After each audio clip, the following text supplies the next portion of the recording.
Bang, AC baru beli tapi kok belum seminggu udah nggak dingin.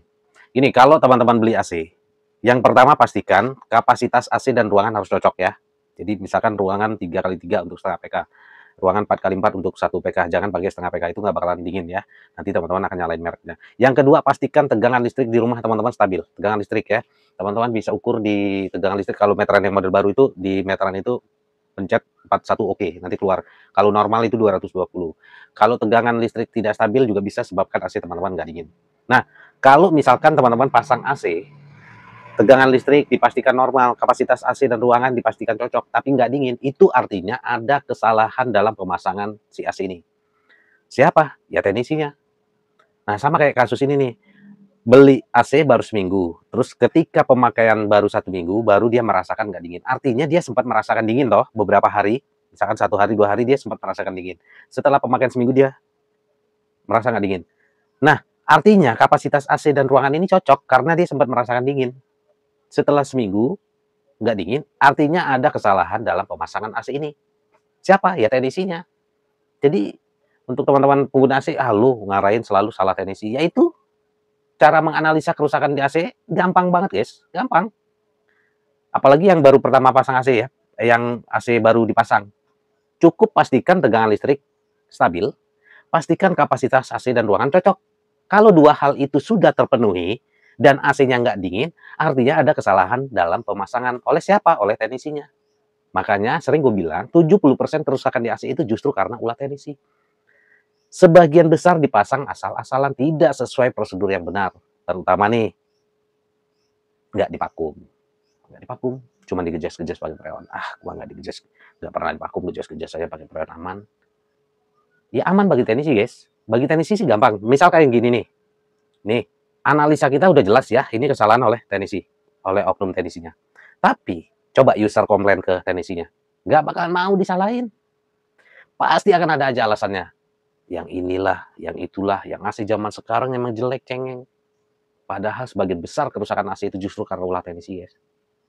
Coba kalau nggak percaya nih, kakak yang komentar ini, komplain ke teknisinya, Mas, ini baru seminggu. Nih sekarang kan usernya udah tahu nih penyebabnya. Kalau misalkan tegangan listrik stabil, kapasitas AC dan ruang cocok, coba komplain ke teknisinya. Nggak bakalan mau disalahin, pasti akan ada aja alasannya guys.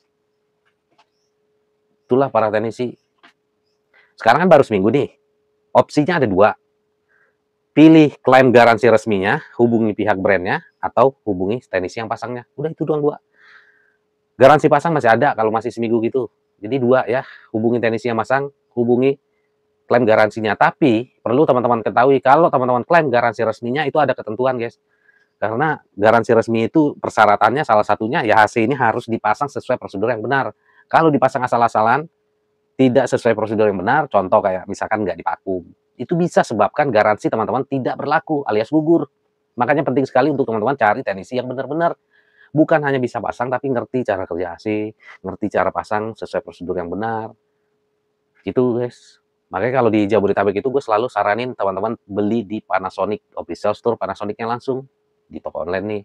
Karena apa? Karena Panasonic itu bisa sediakan semua, mulai dari AC-nya, material pipa kabelnya. Jadi termasuk teknisinya. Jadi dijamin semuanya sesuai prosedur yang benar ya. Dan seluruh teknisi Panasonic itu yang bermitra dengan Panasonic di seluruh Indonesia itu semuanya sudah di training dan sudah disertifikasi oleh Panasonic. Jadi gak bakalan melenceng, bakalan dipasang asal-asalan guys. Dijamin dipasang sesuai prosedur yang benar.